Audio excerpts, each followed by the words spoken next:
Magandang gabi sa ating lahat. Narito ang update ukol sa minomonitor natin na sama ng panahon na si Tropical Storm Kabayan.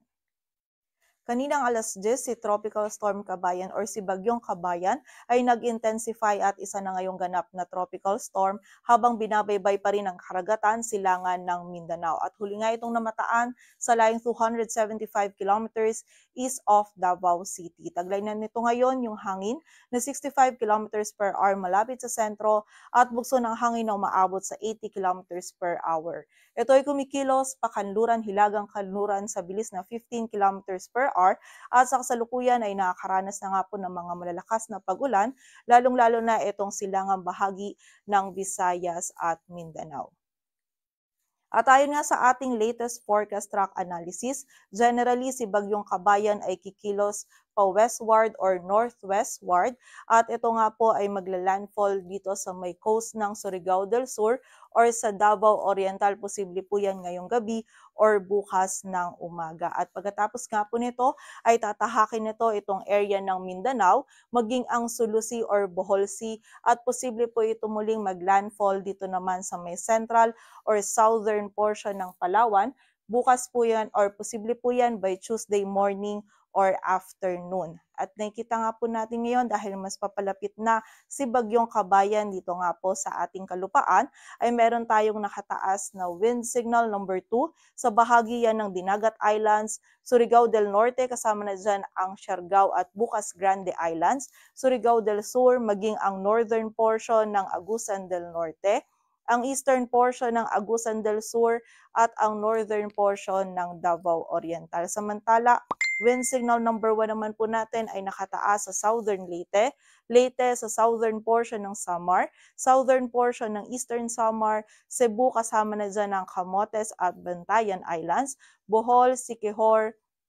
Negros Oriental, Negros Occidental, maging sa nalalabing bahagi pa ng Agusan del Norte, Agusan del Sur sa central portion ng Davao, sa Davao de Oro, Davao del Norte, Davao City, Camiguin, Misamis Oriental, Misamis Occidental sa bahagi din ng Lanao del Norte, Lanao del Sur at sa northern portion ng Maguindanao del Norte. And meron din po tayong nakataas na wind signal number 1 sa northern portion ng Cotabato, northern portion ng Zamboanga del Sur at sa northeastern portion ng Zamboanga kung saan yung mga areas na nabanggit nga po natin na yan ay makakaranas yan ng mga malakas na hangin na dulot ni Bagyong Kabayan at posible pa rin po ito magdulot ng mga minor to moderate damages lalong-lalo na sa mga structures na gawa sa light materials, so pag-ingat pa rin po para sa ating mga kababayan.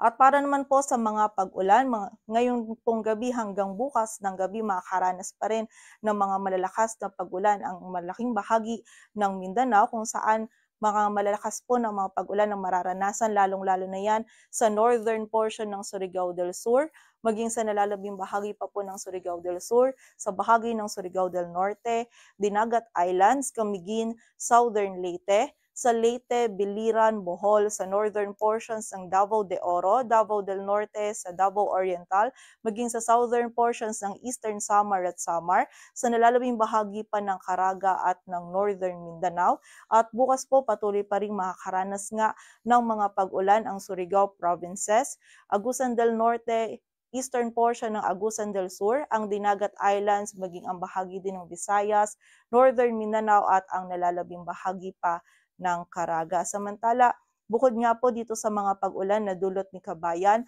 ay makakaranas din po ng mga malakas na pag-ulan na dulot naman ng shearline ang Bicol Region at Quezon. Ngayon po yung gabi hanggang bukas ng gabi and bukas naman ng gabi hanggang Tuesday night, meron pa rin pong mararanasan ng mga malalakas na pag-ulan ang Camarines Norte, Camarines Sur at ang Quezon. Dulot nga po yan ng shearline. So pag-iingat po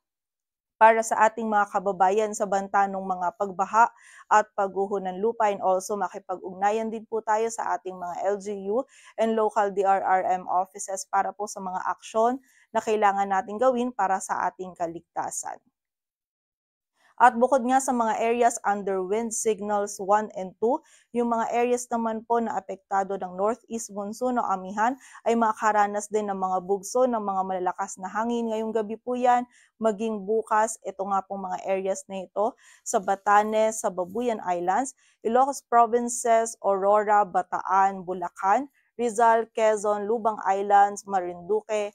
Cuyo Islands, Bicol Region, Visayas, yung northern at eastern portions ng mainland Cagayan, yung eastern portions ng Isabela at Nueva Ecija, maging yung ibang bahagi pa ng Cordillera Administrative Region, Zambales, Pampanga, Cavite at Mindoro provinces. Samantala, meron din po tayong nakataas pa na gale warning sa mga dagat baybayin yan ng Ilocos provinces, La Union, Pangasinan,